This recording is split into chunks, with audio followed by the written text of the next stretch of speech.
mana sebenarnya Kakang Gajah Mada? Keluh Macan Liwung yang kini tidak lagi kuasa menutupi rasa jengkelnya. Namun tiba-tiba Gagak Pongol terbelalak, disusul kemudian oleh Kanuruan Gajah Enggon dan Gajah Sagara. Mula-mula pasangguan Gagak Pongol dan Kanuruan Gajah Enggon terkesima ketika melihat barisan penyerbu tiba-tiba saja berhenti. Hujan anak panah yang susul-menyusul itu juga berhenti. Kakang Gajah Mada! Letup pasangguan Gagak Pongol dan Kanuruan Gajah Enggon bersamaan.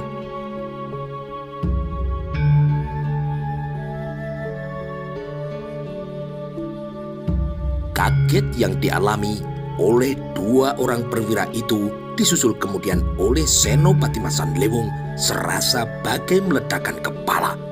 Macan Liwung yang berdiri di bayang-bayang gapuro bahkan tidak merasa ragu untuk keluar dari tempat persembunyiannya. Dengan mata yang takjub, pandangannya kini tertuju ke depan kepada sosok pendek dan kekar dengan kaki yang kukuh yang kuat menghunjam ke dalam tanah. Macan Liwung bingung, demikian juga dengan pasangguan Gagak Pongol dan Kanuruan Gajah Enggon. Mereka mengalami kesulitan untuk bisa memahami dari mana arah kemunculan dari Gajah Mada. Macan Liwung yang menoleh ke arah kanan dengan segera menduga Gajah Mada mungkin muncul dari lebat pohon ketela yang ditanam rapat di barat kepatian. Dari tempat itulah Mahapatih Gajah Mada bisa langsung memotong gerak pasukan yang akan menyerbu rumahnya. Dengan bertelanjang dada dan berbalut kain panjang pola geringsing udayana, Gajah Mada yang berada tepat di tengah-tengah sasaran hujan anak panah itu kemudian melangkah ke depan tanpa sejul pun keraguan. Wibawa yang dimilikinya yang telah terbentuk bertahun-tahun lamanya tidak kalah besar dari wibawa yang dimiliki oleh sang raja.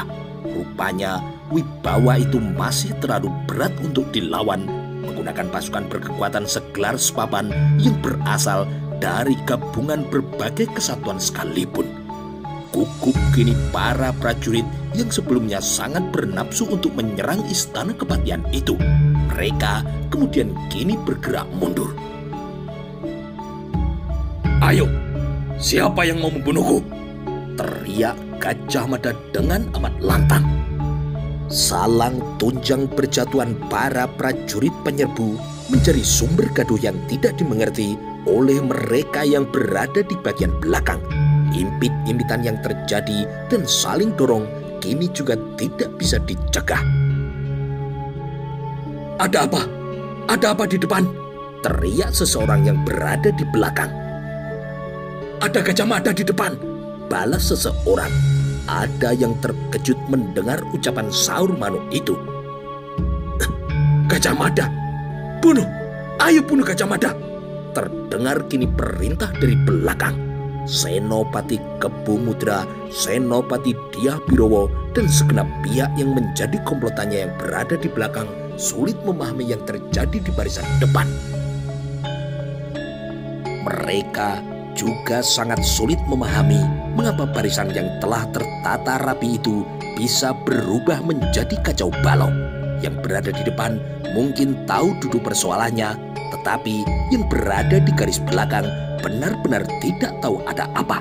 Tidak tahu mengapa tiba-tiba saja arah barisan itu berbalik. Barisan di belakang hanya bisa menyesuaikan diri.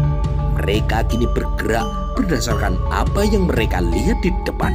Karena yang berada di depan kini bergerak mundur berlarian, maka yang di belakang juga ikut mundur berlarian. Melihat perkembangan keadaan yang mendadak berubah arah itu, Senopati Kebumudra dan Dyah Birowo kini berusaha untuk mengendalikannya. Semuanya tenang, tenang, jangan balik arah. Ayo kita bunuh Gajah Mada, teriak Kebumudra. Jangan mundur, ayo, ayo kita maju. Dyah Birowo kini menimpali. Namun tekanan dari para prajurit di barisan depan yang melakukan gerak balik arah itu kini terlampau besar. Mirip sebuah sungai yang mendadak dilewati oleh banjir bandang. Bahkan Dyah Birowo terjatuh kini ketika desakan itu menerjangnya. "Ayo, siapa yang akan membunuhku?" Teriakan lantang itu terdengar kini sekali lagi. Gajah Mada maju selangkah lagi. Matanya melotot menahan amarah yang nyaris menjebol jantung dan merobek dadanya. Selangkah ia maju selalu mengakibatkan kekacauan. Jatuh bangun kini para penyerbu yang mendadak disergap naluri untuk menyelamatkan diri itu. Tidak jelas bagaimana ketakutan itu bisa muncul dan terbentuk di benak mereka. Dalam pandangan mata mereka, Gajah Mada yang memegang sebuah gada di tangan kanannya itu serasa berubah menjadi Yamadipati yang siap mencabut nyawa siapa saja yang berani mendekat. Meskipun sedikit pendek, Gajah Mada memang memiliki tubuh yang berkekuatan besar. Jika ayunan gada yang sebagian besar terbuat dari besi itu mengenai kepala, maka akan sulit membayangkan akibat macam apa yang akan terjadi.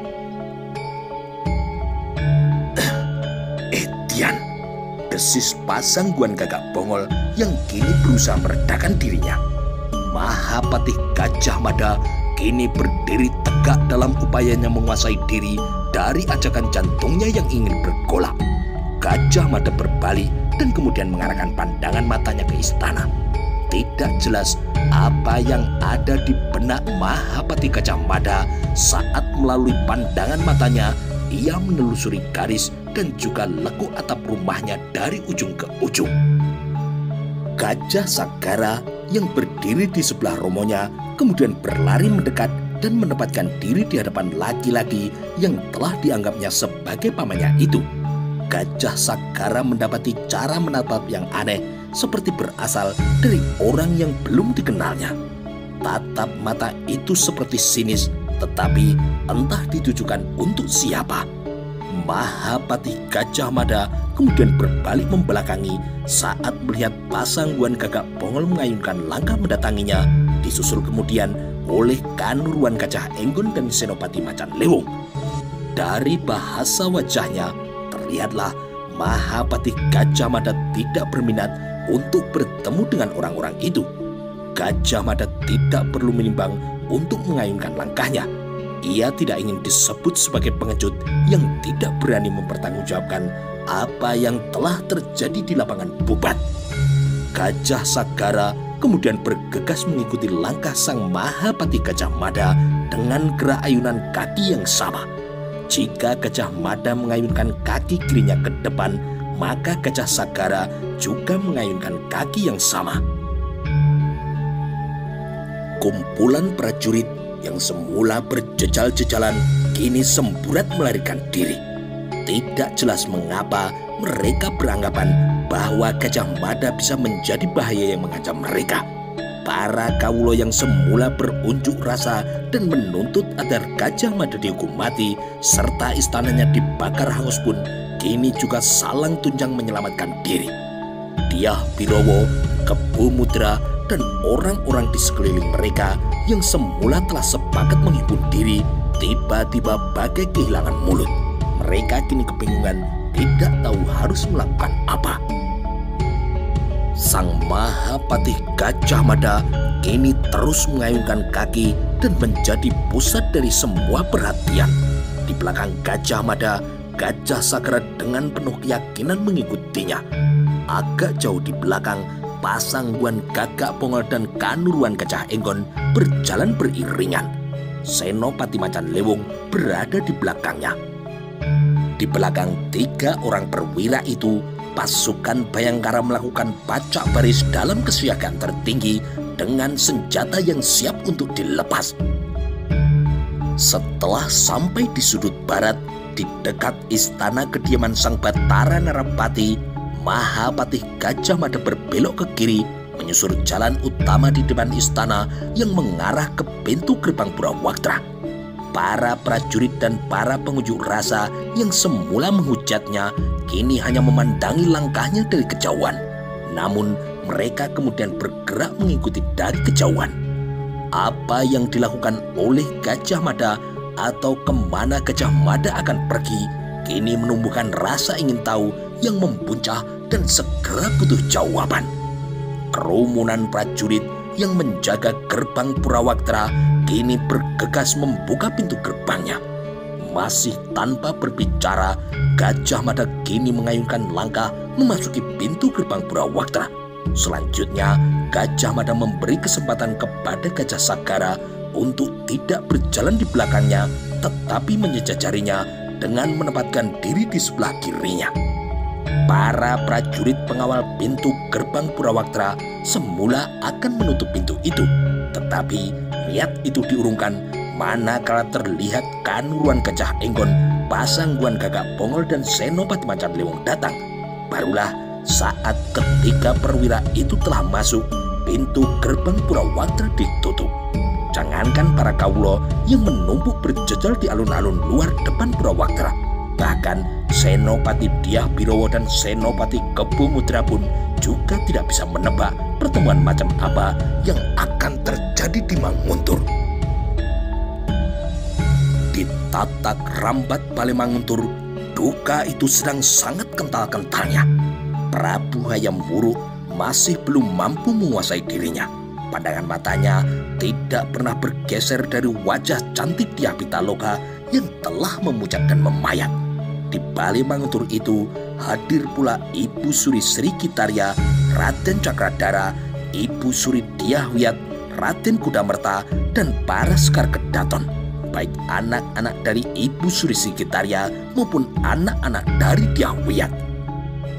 Di tempat itu hadir pula Brahmana Sumaranata yang duduk termangu dengan kaki bersila berdampingan dengan Dharma Dyaksa Kasogatan Dang Acarya Nadendra. Lengan Brahmana Sumaranata yang terluka kini terlihat dibebat dengan kain.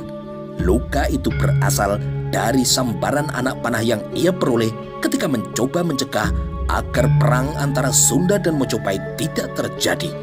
Dang Acarya Nadendra pun juga tidak bisa bergerak leluasa karena luka akibat serempetan anak panah yang menyilang di punggungnya.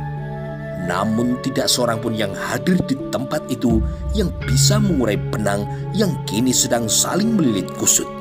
Tidak ada yang tahu bagaimana cara memecah keheningan yang begitu pekat. Kehadiran Gajah Mada yang kemudian didampingi oleh Gajah Sagara telah menyebabkan udara di tatak rambat Balai Manguntur kini menjadi semakin panas. Raden Cakradara kini menyentuh tangan istrinya dan hal itu telah menyebabkan Sri Kitarya menoleh. Dengan isyarat pandangan matanya, Raden Cakradara mewartakan tentang kedatangan dari Mahapati Gajah Mada. Sri Kitarya yang sedang amat kecewa hanya bisa menahan sesak ketika melihat Gajah Mada menaiki tangga di Balai Manguntur. Semua orang kini menoleh. Dyah Wiyat mengamati, Raden Kudamerta mengawasi, dan para Sekar Kedaton kini memandang Gajah Mada dengan tatapan mata yang aneh, dan hal itu menjadikan Mahapati Gajah Mada seolah-olah sebagai makhluk aneh. Suasana sangat hening di Balerung itu.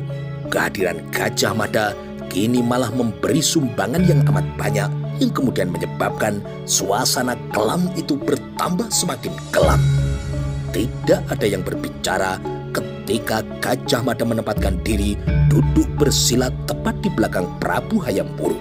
Dan bagai meniliki indera keenam, Prabu Hayam Wuruk yang menunduk sambil memejamkan mata kemudian mendadak menengadah. Perlahan-lahan Prabu Hayam Wuruk kini menoleh ke arah belakangnya.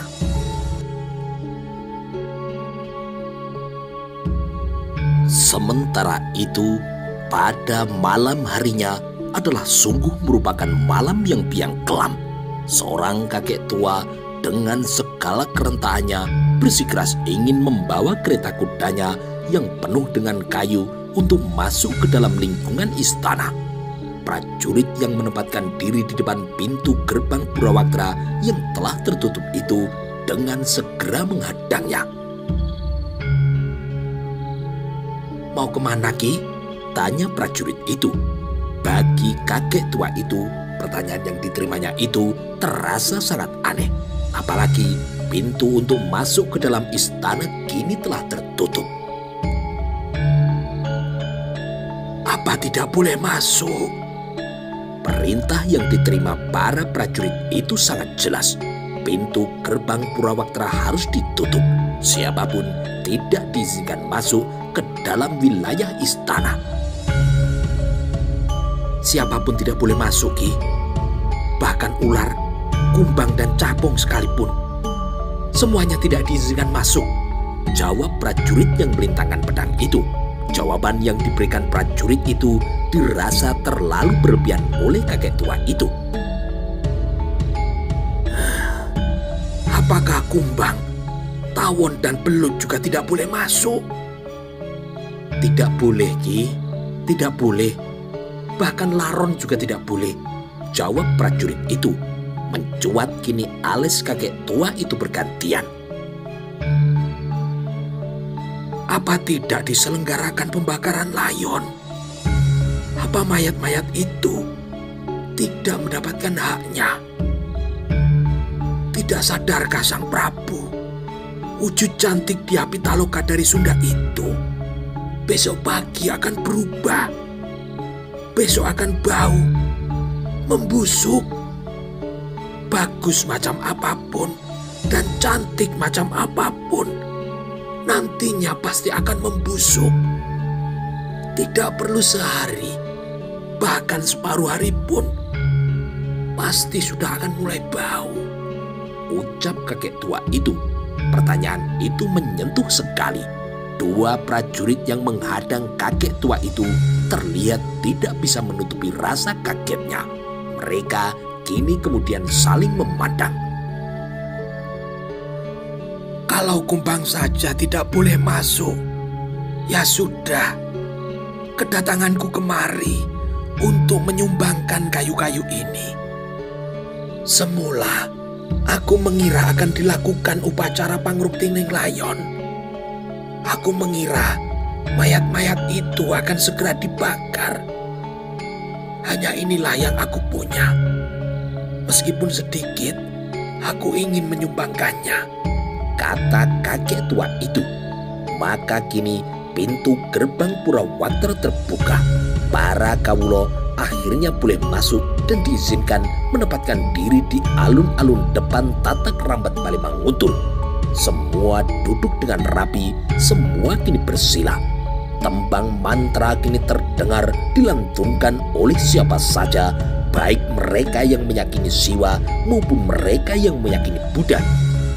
Apa yang dilakukan kakek tua yang membawa kereta kudanya masuk ke halaman istana dicontoh kemudian oleh banyak orang. Di antara mereka yang telah berada dalam istana, ada yang memutuskan keluar untuk kemudian mengambil kayu-kayu yang bisa disumbangkan. Seorang nenek dengan tubuh yang bungkuk yang tidak bisa lagi ditegakkan dan kemana-mana ia harus selalu menggunakan tongkat, kini juga ikut mengantri untuk menyerahkan sumbangannya. Gotong royong yang terbentuk itu tidak ada yang memimpin. Semua berjalan begitu saja. Pun keputusan pembakaran layon yang kemudian dilakukan di halaman istana, tidak ada yang memerintahkan bahwa di tempat itulah upacara harus dilakukan. Kakek tua yang datang dengan kereta yang berisi kayu itulah yang tanpa disadari menjadi pihak yang menentukan bahwa pembakaran layon dilakukan di lapangan depan istana. Padahal ketika Sri Jayanegara meninggal, pembakaran mayatnya dilakukan di halaman Balai Prajurit. Juga ketika Sang Prabu Raden Wijaya yang amat dihormati mangkat, pangruktining layon tidak dilakukan di halaman Tatak Rambat Balimanguntul. Ketika semua orang bagai kehilangan akal, termasuk Mahapati Gajah Mada yang tidak tahu bagaimana harus bersikap dalam menghadapi semua orang yang mendiamkannya, sejatinya Brahmana Smaranata dan Dang Arcarya Nadendra bahu-membahu menyalurkan segala macam petunjuk mengenai apa saja yang harus dikerjakan. Para perempuan abdi istana menjadi pihak yang paling sibuk dalam menyiapkan segala macam syarat sarana yang diperlukan.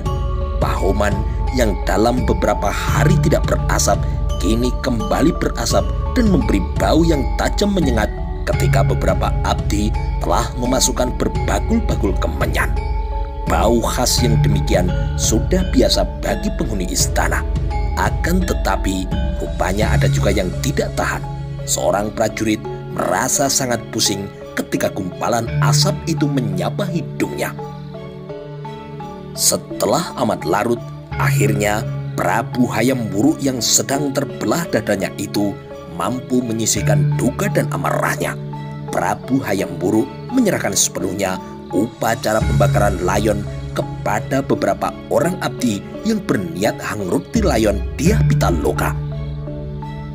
Ketika tiba waktunya, upacara yang tidak pernah terbayangkan itu harus diselenggarakan di halaman istana.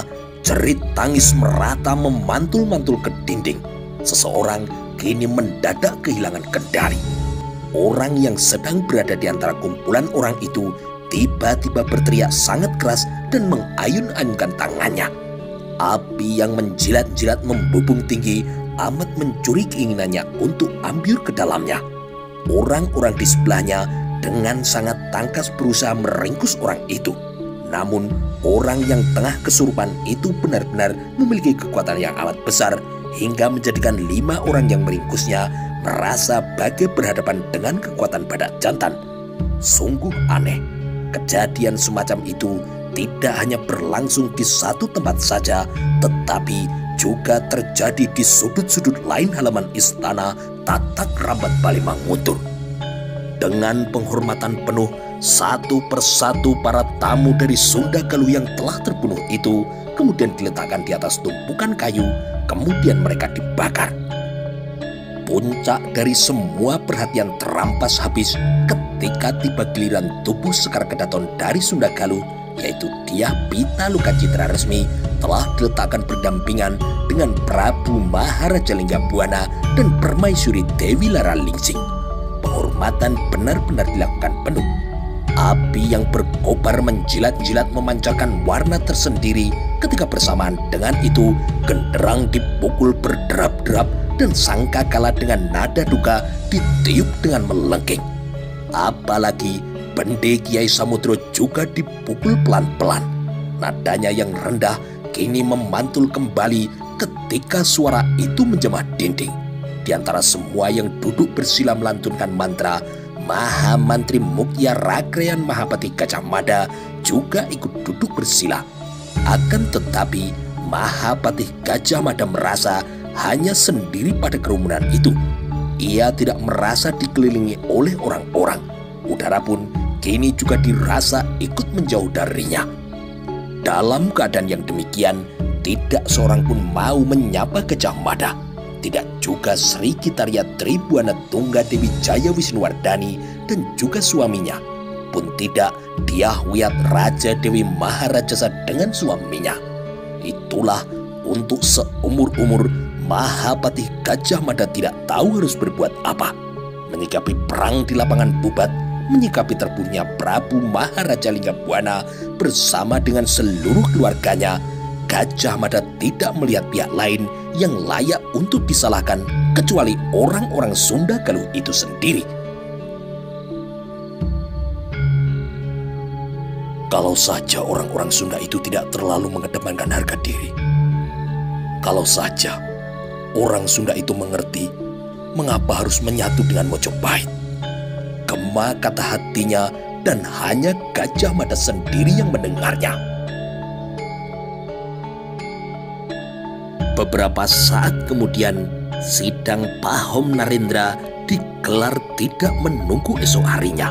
Sidang itu diselenggarakan ketika asap dari upacara Pangruktining Layon masih mengepul di angkasa. Kedudukan bintang-bintang di langit menjadi pertanda beberapa jengkal lagi malam kelam itu akan digantikan oleh datangnya pagi. Sidang yang berlangsung di istana kediaman raja yang berasal dari pemugaran istana kediaman mendiang Raja Patni Biksuni Gayatri itu dihadiri oleh Ibu Suri Sri Kitaria Tribuana Tungga Dewi Jaya Wisnuwardani yang duduk bersebelahan dengan Dyah Wiyat Raja Dewi Maharajasa. Karena usia yang merambat tua dan kesehatan yang kurang bagus, Ibu Suri Sri Kitaria kemudian membungkus dirinya dengan selimut tebal. selimut sewarna dengan selimut yang dipakai oleh Dyah Wiyat Raja Dewi Maharajasa.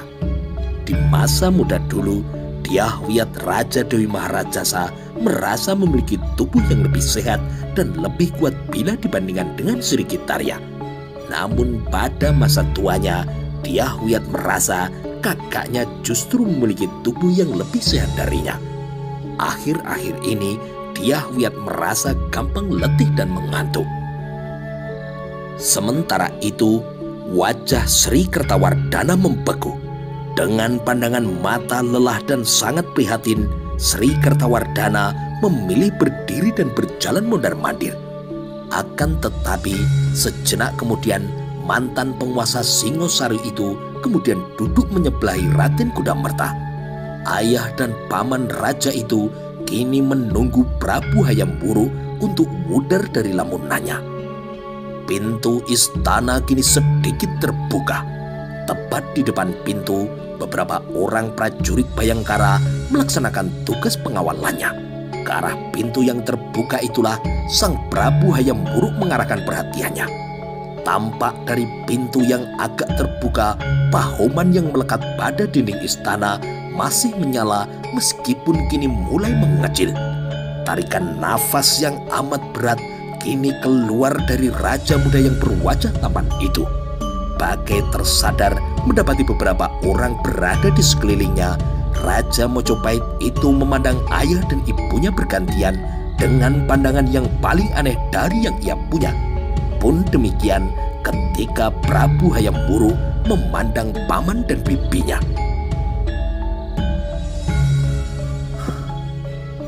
"Sekarang bagaimana?" tanya Hayam Wuruk dengan lirih. Pertanyaan itu amat tidak jelas. Itulah sebabnya ibunya tidak menjawab. Romonya juga tidak mengucapkan sepatah kata pun.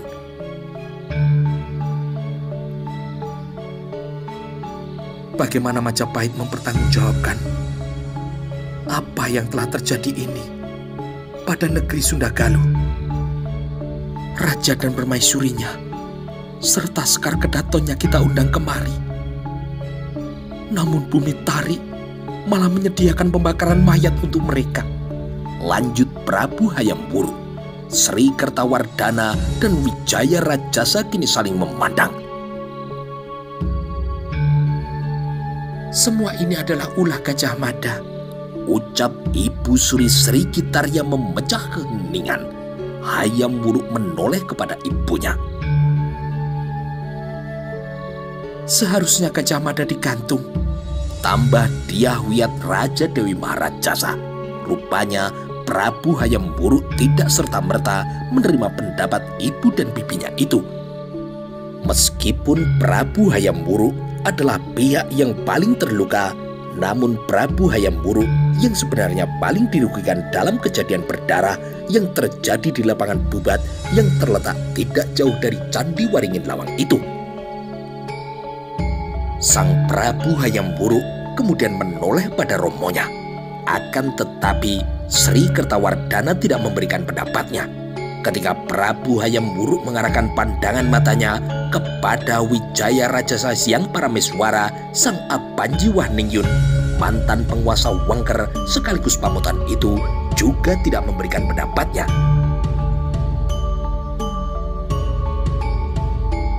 "Kita di sini melihatnya adalah sebagai kesalahan Paman Mahapati Gajah Mada. Namun Sundagaluh tidak melihatnya demikian. Sundagaluh melihat Majapahit bertindak terlalu jahat. Bukan Paman Mahapati Gajah Mada yang harus bertanggung jawab, tetapi Majapahit. Sebagai pihak yang mengundang, sebagai tuan rumah yang berkepentingan dengan kehadiran mereka, ternyata Majapahit tidak mampu memberikan pengayoman kepada mereka. Alih-alih memberi pengayoman, orang-orang dari Sundagaluh itu malah semuanya tumpes tapis. Dan yang dibunuh itu adalah orang yang sangat penting di negaranya. Raja, permaisuri dan anaknya. Lalu, penjelasan masuk akal macam apa yang bisa kita sampaikan ke Sunda Galuh? Pertanyaan yang baru saja dilontarkan Prabu Hayam Wuruk itu kini menggema di semua rongga dada dan menggedor-gedor dengan kasar. Sri Kitarya melihat betapa berat beban Prabu Hayam Wuruk karena jawaban dari pertanyaan itu menjadi tanggung jawabnya. Betapa berat bebannya karena yang terbunuh itu adalah kekasih hatinya, gadis yang sangat ia harapkan untuk menjadi pendamping hidupnya. Sejak lukisan Dyah Pitaloka didatangkan dari Sunda Galuh, Prabu Hayam Wuruk begitu bersemangat dalam menghadapi hidupnya. Namun kekasih hati itu kini telah mati. Calon mertuanya juga mati, demikian pula dengan semua pengiringnya. Kita tidak memiliki penjelasan yang masuk akal, jawab Wijaya Rajasa yang parameswara. Hening yang menyelinap kini menggurita.